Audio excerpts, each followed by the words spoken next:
Hello and welcome to guide to fit. आज हम 10 minute के कुछ ऐसी एक्सरसाइजेस करेंगे जिसमें आप कहीं पर भी हो, आप चाहे होटल में घूमने आए हैं, चाहे आप कहीं पे ऐसा बिजी है जहाँ पे आप 1 घंटे का वर्कआउट नहीं कर सकते या फिर आप जिम नहीं जा सकते, तो ये 10 मिनट की एक्टिविटी आप ट्राई कर सकते हैं जिससे आप अपने सारे मसल्स को एक्टिवेट कर सकते हैं।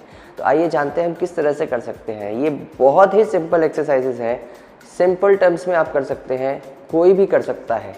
तो चलिए शुरू करते हैं। सबसे पहले आप ऑल फोर्स कैट काउ वाले पोजीशन पे आइए, लेग्स पीछे रिलैक्स कर दीजिए और कैट काउ को परफॉर्म कीजिए। ऊपर जाते वक्त ब्रीद इन,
इस तरह से आप रोटेट करें लगभग 10 टाइम्स।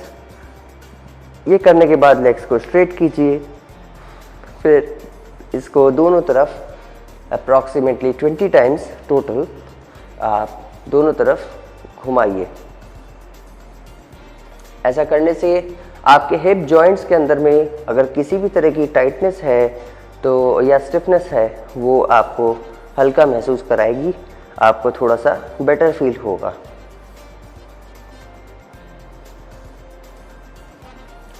ये करने के बाद हम साइड चेंज करेंगे और सेम एक्टिविटी को रिपीट करेंगे। हाथ आप पीछे जो है दोनों तरफ कहीं पे भी रख सकते हैं।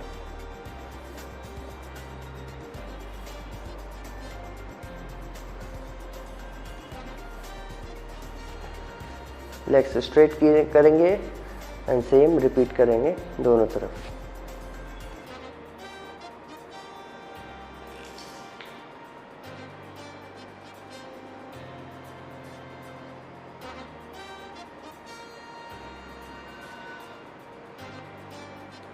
कंप्लीट होने के बाद हम फिर वापस ऑल फोर्स पोजीशन पे आएंगे। ऑल फोर्स पोजीशन पे आने के बाद अपने फोर आर्म्स को यहाँ पे डाउन करेंगे और स्ट्रेट इस तरह से ऊपर की तरफ देखेंगे, एक हाथ को ऊपर करते हुए। Same breathe in and breathe out आप करते रहें, सांसों को रोकना नहीं है यहाँ पे। लगभग 5 सेकंड रुकने के बाद वापस अपने हाथों को नीचे ले आइए और सेम दूसरी तरफ रिपीट कीजिए। 5 4 3 2 1 एंड डाउन। फिर जब आप आएंगे वापस ऑल फोर्स में आइए, और फिर ऑल फोर्स में आने के बाद में आप अपने लेग्स को स्ट्रेट कीजिए और फिर अपने हाथों को सामने ले जाइए ऑपोजिट साइड के, यानी राइट हैंड आगे रहेगा तो लेफ्ट लेग आपका पीछे की तरफ जाएगा। लगभग 5 सेकंड होल्ड करने के बाद सेम ऑपोजिट साइड में रिपीट करें। राइट लेग उधर अप, लेफ्ट हैंड आपका सामने, स्लोली डाउन। वापस से इसी ऑल फोर्स पोजीशन पे आप हाथों को थोड़ा सा आगे ले जाइए और ऊपर की तरफ देखिए इसी पोजीशन पे, और हाथों को ऊपर करिए। देखिए आपको आपके रिब केज के अंदर में थोड़ा सा स्ट्रेच मिलेगा। लगभग 5 सेकंड यहाँ होल्ड करेंगे और फिर डाउन। फिर से दूसरी साइड में सेम रिपीट करेंगे।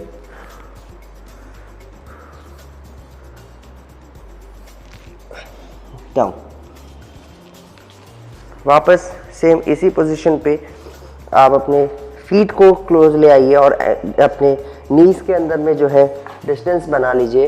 हाथों को ऑल फोर्स में जो पोजीशन शोल्डर लेवल पे थी उसको एक स्टेप आगे ले जाइए इस तरह से, और लेग्स को रिलैक्स कर दीजिए पीछे, और स्लोली पीछे की तरफ आइए ब्रीथ आउट करते हुए। सामने ब्रीथ इन, पीछे ब्रीथ आउट।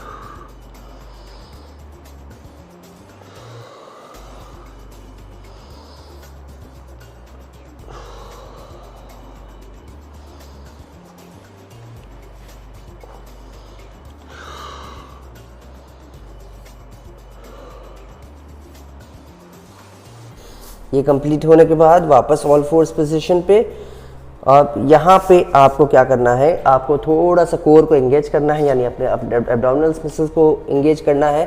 तो हम थोड़ा सा यहाँ पे प्लैंक्स करेंगे ऑल फोर्स पोजीशन पे। तो ऑल फोर प्लैंक्स आप लगभग 10 सेकंड से 60 सेकंड्स के आसपास, 10 to 16 सेकंड्स आप परफॉर्म कर सकते हैं depending upon your core strength. So let's get started.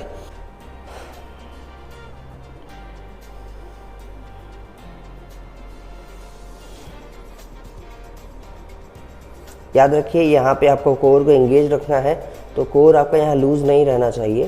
Core के अंदर में प्रेशर क्रिएट करके रखें। फोकस पूरा आपका कोर एब्डोमिनल्स मसल्स में होना चाहिए, और यहाँ पे breathe in breathe out normal आपको मेंटेन करना है। स्लोली नीचे आइए। जो लोग नहीं कर पाते हैं उन लोगों के लिए एक तरीका है, आप इस पोजीशन पे आइए, लेग्स नीज ऊपर कीजिए, फिर स्लोली डाउन कीजिए, फिर थोड़ा सा ऊपर कीजिए नीज, फिर डाउन कीजिए। तो ये आप अप एंड डाउन को परफॉर्म कर सकते हैं। आपकी स्टेबिलिटी आ जाएगी धीरे धीरे। जब आपकी स्ट्रेंथ आएगी तो आप नॉर्मली प्लैंक्स को होल्ड कर पाएंगे। ये करने के बाद आप लेट जाइएगा, और लेटने के बाद एक सिंगल लेग को इस तरह से होल्ड कीजिए, और लेफ़्ट साइड में ऑपोजिट साइड में इस तरह से ले जाइए। हाथों को ऑपोजिट साइड में ले जाइए, यानी लेग आपके एक इस डायरेक्शन में आएंगे लेफ्ट साइड में, तो हाथ आपका जो राइट हैंड है वो ऑपोजिट साइड में इस तरह से फ्लैट हो जाएगा, और आपको फेस भी आपको राइट हैंड साइड की तरफ ही देखना है।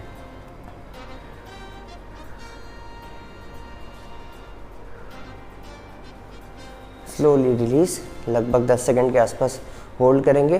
फिर सेम रिपीट करेंगे। लेफ्ट लेग ऊपर स्ट्रेच करेंगे लगभग 5 सेकंड, और फिर ऑपोजिट साइड में ले जाएंगे, और लेफ्ट हैंड जिस तरफ है उस तरफ ही आपका फेस होगा। इधर याद रखिए जब आपका लेग फोल्ड हो रहा होगा तो राइट हैंड जो आपका है ये एंकल्स नीज़ को आपको प्रेस करना है, तो नीज़ को थोड़ा सा प्रेशर देंगे तो नीचे की तरफ आ जाएगा। इन केस अगर आपसे नहीं हो पाता है, अगर फैट ज़्यादा है, तो आप क्या कर सकते हैं, दोनों नीज़ फोल्ड कीजिए, एक साथ घुमा दीजिए और दोनों हाथों को इस तरह से ले जाइए। ये आप काफ़ी ही आसानी से कर पाएंगे। या फिर सेम आप हाथ इस तरह से भी रख सकते हैं, और अपोजिट साइड में आपको देखना है। आप याद रखिए देखना ज़रूरी है इस तरफ, जिससे स्ट्रेच आपको ज़्यादा फील होगा।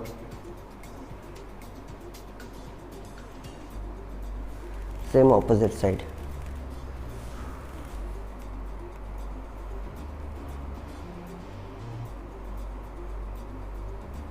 Slowly release.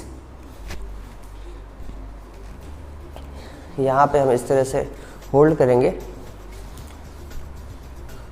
फिर दोनों लेग को फोल्ड कीजिए, एक के लेग के ऊपर एक लेग लगाइए और इसको थोड़ा बाहर की तरफ प्रेस कीजिए। ओके, यहाँ 5 सेकंड होने के बाद रिलीज़ करने के बाद ये जो आपका राइट हैमस्ट्रिंग है, इसके हैमस्ट्रिंग को पकड़िए, ये सेम इसी पोजीशन पे रह गया। आप ब्रीद इन कीजिए और ब्रीद आउट करते हुए जिस भी पोजीशन पे आपका कंफर्टेबल आपको लगे उस पोजीशन पे आप अपने लेग्स को इस तरह से चेस्ट की तरफ में प्रेस कीजिए। मॉर्निंग में करते हैं तो स्टिफनेस आपको थोड़ी ज़्यादा महसूस होगी, इवनिंग में करेंगे तो आपको बहुत हल्का महसूस होगा। सेम आप लेग चेंज करके रिपीट कर सकते हैं। ब्रीद इन करेंगे एंड ब्रीद आउट, रिलैक्स। पर उल्टे घूम जाएंगे और हम यहाँ पे करेंगे हाफ कोबरा। तो चेस्ट के पास में यहाँ हाथ लाएंगे एंड ब्रीद इन करेंगे, फिर रिपीट। ऊपर आपको सांस रोकनी है लगभग 3 सेकंड के लिए, फिर नीचे आना है, स्लोली रिलीज। ये आपको मैं जल्दी दिखा रहा हूँ, आप स्लोली कर सकते हैं अपनी पेस के अकॉर्डिंग। और इसको आप लगभग 2 से 3 सेट के अंदर डिवाइड करके परफॉर्म कीजिए। इन स्ट्रेचेस को आप परफॉर्म कीजिए, आपको काफ़ी ज़्यादा रिलीफ मिलेगा। अगर आपके पास टाइम नहीं है तो इतनी एक्टिविटी आप आराम से कर सकते हैं, इससे करने में कोई ज़्यादा तकलीफ़ नहीं होगी। कहीं पे भी की जा सकती है, इवन आपके बेड पे भी की जा सकती है। तो बिना किसी एक्सक्यूज़ेस के इन एक्टिविटी को अगर आप परफॉर्म करेंगे, आप अपनी बॉडी में अच्छा हेल्दी फील करेंगे। आपको ऐसा नहीं होगा कि आपका कोई गैप हो गया एक्सरसाइज में। तो इसी सेशन के साथ हम रैप अप करते हैं, मिलते हैं नेक्स्ट वीडियो में। वीडियो कैसा लगा आप ज़रूर बताएं। अगर आपके कोई कमेंट्स हैं, सुझाव हैं तो आप यहाँ पे कमेंट्स में सेक्शन में रिप्लाई कर सकते हैं, और कोई क्वेश्चंस है तो आप वो भी पूछ सकते हैं। ऐसे ही और इन्फॉर्मेटिव वीडियोस के लिए मेरे चैनल गाइड टू फिट को सब्सक्राइब करें। मैं मिलता हूँ आपसे ऐसे ही एक नेक्स्ट वीडियो, तब तक के लिए मुझे इजाज़त दीजिए। धन्यवाद।